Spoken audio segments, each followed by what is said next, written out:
નમસ્કાર મિત્રો, આજે એક કસ્ટમર વિઝિટ પર સોલાર સિસ્ટમ બંધ હતું. ઇન્વર્ટર ગ્રીડ લોસ્ટ એરર બતાવતું હતું અને સોલાર મીટરની રેડ લાઇટ બ્લિંક પણ થતી નહોતી. ચાલો પ્રેક્ટિકલ રીતે જોઈએ પ્રોબ્લેમ શું હતી. સૌથી પહેલા સાઇટ પર જઈને કસ્ટમરે જેમ કીધું હતું એ મુજબ સોલાર મીટર ચેક કર્યું. સામાન્ય રીતે સોલાર સિસ્ટમ ઓન હોય ત્યારે સોલાર મીટરની રેડ લાઇટ બ્લિંક થતી હોય છે, પણ અહીં બ્લિંકિંગ બંધ હતું, એટલે કન્ફર્મ થઈ ગયું કે સોલાર સિસ્ટમ એક્ચ્યુઅલમાં બંધ હતી. પછી હું ઇન્વર્ટર બાજુ ગયો અને એસીડીબી પર નજર પડતા એમસીબી ટ્રીપ દેખાઈ. સાથે ઇન્વર્ટરની ડિસ્પ્લેમાં પણ ગ્રીડ લોસ્ટ એરર દેખાતું હતું. ડિસ્પ્લેમાં ડીસી વોલ્ટેજ ઓફર બતાવતા હતા, પરંતુ એસી વોલ્ટેજ 0 બતાવતા હતા. અહીંથી પ્રોબ્લેમ ક્લિયર થઈ ગઈ કે એસી સાઇડ ટ્રીપ થવાના કારણે સિસ્ટમ બંધ હતી.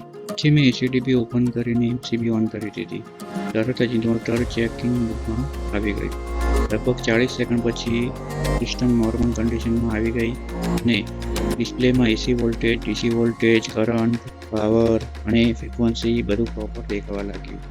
આ સિસ્ટમ 3.48 કિલોવોટની છે, જેમાં 580 વોટની 6 પેનલ અને 3.3 કિલોવોટનું ઇન્વર્ટરનો યુઝ થયો છે.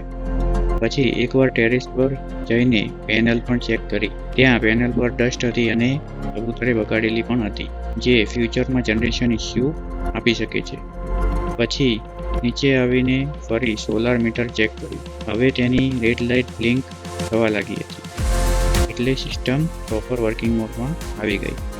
સાથે નેટ મીટરમાં ઇમ્પોર્ટ એક્સપોર્ટ યુનિટ પણ ચેક કરી લીધા, જેનાથી બિલનું કેલ્ક્યુલેશન થાય છે. આ રીતે સિમ્પલ એમસીબી ફિટના કારણે સિસ્ટમ બંધ હતી. તો સમય પર ચેકિંગ ન કરીએ તો કસ્ટમરને ખબર પણ ના પડે અને જનરેશન લોસ થતો રહે.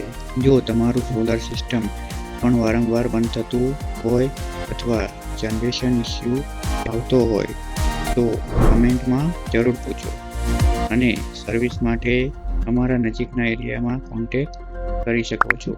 કમેન્ટમાં તમારો એરિયા લખો અને કોઈ ક્વેરી હોય તો તમે કમેન્ટમાં પૂછી શકો.